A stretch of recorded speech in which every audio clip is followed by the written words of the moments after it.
Viral ngayon ang SK chairman matapos babuyin ang mga panindang siopaw at hotdog sa isang convenience store. Bagamat nagsorry na siya, pinaimbestigahan pa rin ang insidente. Narito ang Frontline Report.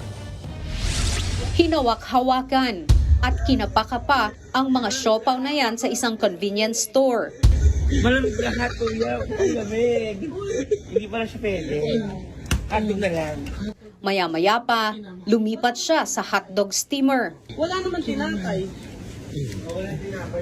Walang tinapay. Malamig din talaga yan. Malamig yung hotdog. Hinawakan din niya ang mga yan habang nakikipagtawanan sa mga kaibigan. Viral ngayon ang video matapos i-upload sa social media ng isa sa mga kasama niyang bibili sana ng pagkain. Nakilala ang nasa video na si Mark Adrian Mapiza, chairperson ng Sangguniang Kabataan sa Barangay Bubukal, Santa Cruz, Laguna. Humingi na ng paumanhin si Mapiza sa kanyang social media post. Inamin niyang ginawa lang niya yon for the content. Sinabi niyang binayaran niyang lahat ng hinawakan niyang pagkain nung oras ding yon at bumalik sa convenience store para mag-sorry. Nauunawaan daw niya na hindi tamang asal ang ipinakita niya sa video.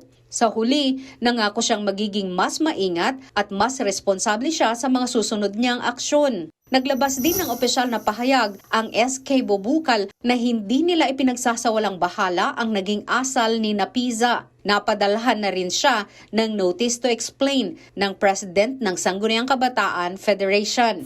Pinaiimbestigahan na rin ni Santa Cruz, Laguna Mayor Benjo Agaraw ang insidente. Nagbabalita mula sa Frontline, Margie Bentulan, News 5. Mga kapatid, Julius Babaw po.